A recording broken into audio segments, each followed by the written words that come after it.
Assalamualaikum warahmatullahi wabarakatuh. Perkenalkan, nama saya Rahmatul Hulaso. Saya mahasiswa dari Institut Agama Islam Nahdlatul Ulama Kebumen, Prodi Pendidikan Agama Islam, Fakultas Tarbiyah, semester 2 kelas C. Tujuan saya membuat video ini adalah untuk memenuhi tugas dari Bapak Agus Salim Hamidi, MPDI, selaku dosen pengampu mata kuliah Ilmu Pendidikan Agama Islam. Di sini saya akan mengulas sebuah artikel yang ditulis oleh Trisnawati Okiristia dengan judul Penyuluhan Pengelolaan Sampah dengan Konsep 3R dalam Mengurangi Limbah Rumah Tangga. Sampah menjadi salah satu permasalahan yang cukup sulit ditangani di Indonesia. Keberadaan sampah yang dihasilkan akibat dari aktivitas manusia mempunyai banyak dampak pada manusia dan lingkungan sekitar. Sampah yang dihasilkan dari aktivitas rumah tangga berbagai macam jenisnya, seperti sampah organik dan sampah anorganik. Sampah organik itu diantaranya sampah dari dapur, sisa-sisa makanan, pembungkus seperti plastik, karet, styrofoam, dan sejenisnya, kulit buah, daun, dan ranting. Sampah anorganik diantaranya botol plastik, botol gelas, dan kaleng.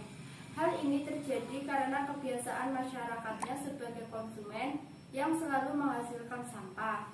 Aktivitas dan daya beli masyarakat yang semakin tinggi menyebabkan semakin bertambahnya timbunan sampah sebagai sisa aktivitas. Kurangnya kesadaran dan pentingnya kebersihan menjadi faktor yang paling utama. Keberadaan sampah dalam kehidupan sehari-hari tidak terlepas dari ulah tangan manusia yang membuang sampah sembarangan. Mereka menganggap bahwa barang yang telah dipakai tidak memiliki kegunaan lagi. Padahal sampah yang tidak dikelola menyebabkan dampak negatif baik secara langsung ataupun tidak langsung. Dampak negatif itu diantaranya lingkungan menjadi kumuh, lingkungan menjadi kotor, menimbulkan bau tak sedap, dan berpotensi menjadi sumber penyakit yang akan berdampak bagi kesehatan warga sekitar. Volume sampah yang dihasilkan akan terus meningkat seiring dengan berkembangnya jumlah penduduk dan aktivitas masyarakat. Namun, sampai saat ini peran peserta masyarakat secara umum hanya sebatas pengumpulan dan pembuangan sampah saja. Kreativitas pemanfaatan barang bekas menjadi kerajinan tangan adalah solusi yang baik untuk mengubah sampah anorganik menjadi barang yang berguna kembali. Kreativitas dalam diri seseorang dapat ditumbuhkan melalui banyak cara. Salah satunya yaitu dengan membuat kerajinan tangan berbahan dasar barang bekas yang berasal dari sampah organik seperti plastik, kertas, botol, kaleng bekas, dan lain-lain. Dengan adanya kegiatan pelatihan kreativitas pemanfaatan sampah anorganik menjadi berbagai macam jenis kerajinan tangan, diharapkan dapat meningkatkan kepedulian masyarakat terhadap lingkungannya dengan memanfaatkan sampah hasil limbah rumah tangga. Produk-produk yang dihasilkan dari barang-barang bekas ini memiliki nilai jual yang bersaing di pasaran. Sampah yang dihasilkan melalui aktivitas rumah tangga jika dibesarkan kemudian diolah kembali akan menghasilkan nilai ekonomi bagi masyarakat. Sedangkan sampah organik dapat dijadikan sebagai pupuk atau makanan hewan yang bersumber dari limbah sayuran, daun, daunan, atau buah-buahan yang sudah busuk. Apabila terus dibiarkan, maka dapat menimbulkan pencemaran lingkungan dan mengganggu kesehatan masyarakat. Limbah rumah tangga atau sampah organik dan anorganik apabila dimanfaatkan dengan baik dapat memberikan nilai ekonomi bagi masyarakat itu sendiri.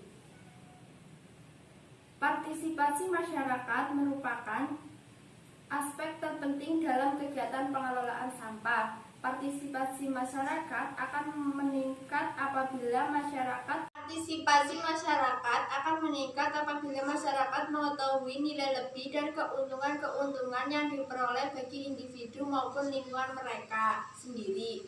Suatu kegiatan pengelolaan kebersihan lingkungan, khususnya sampah, tidak akan berhasil dengan baik bila hanya mengandalkan peran pemerintah.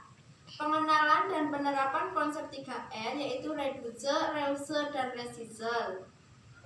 merupakan salah satu cara dalam pengelolaan sampah, terutama sampah yang dihasilkan dari limbah rumah tangga. Konsep tersebut dapat dijabarkan sebagai berikut. 1. Reuse atau menggunakan kembali, yaitu penggunaan kembali sampah secara langsung baik untuk fungsi yang sama maupun fungsi lain. Misalnya, penggunaan kembali wadah bekas botol madu untuk wadah pernak-pernik, kaleng cat untuk tempat sampah, botol plastik untuk pot bunga, dan sebagainya. 2. Reduce atau mengurangi, yaitu mengurangi segala sesuatu yang menyebabkan timbulnya sampah.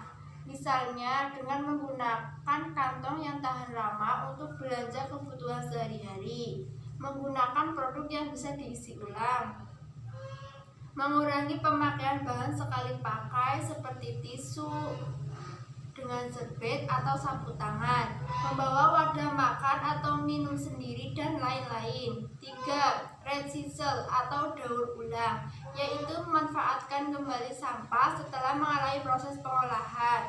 Misalnya, selalu memilih produk atau kemasan yang mudah didaur ulang, membuat kompos dari sampah organik yang dihasilkan, membuat sampah kaleng menjadi barang lain yang lebih bermanfaat. Pengelolaan sampah dengan konsep 3R ini membutuhkan partisipasi masyarakat sebagai bagian yang sangat penting.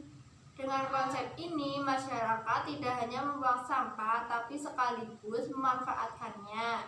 Sudah saatnya masyarakat mengubah paradigma sampah dari barang yang tidak berguna menjadi sesuatu yang dapat dimanfaatkan kembali. Pengelolaan sampah yang paling sederhana seperti memisahkan sampah organik dan anorganik di masyarakat merupakan kunci awal penerapan konsep 3R. Pengenalan dan penerapan konsep 3R yaitu reduce, reuse, recycle atau pengurangan, penggunaan kembali, dan mendaur ulang sampah merupakan salah satu cara dalam pengelolaan sampah hasil limbah rumah tangga. Pengurangan sampah plastik menjadi hal yang penting karena sebagian besar wadah yang digunakan dalam aktivitas manusia terbuat dari plastik. Sementara plastik sendiri merupakan bahan yang tidak mudah terurai dan memerlukan waktu yang lama sampai puluhan tahun untuk dapat terdekomposisi. Sekian ulasan artikel yang saya sampaikan, kurang lebihnya mohon maaf yang sebesar-besarnya. Wassalamualaikum warahmatullahi wabarakatuh.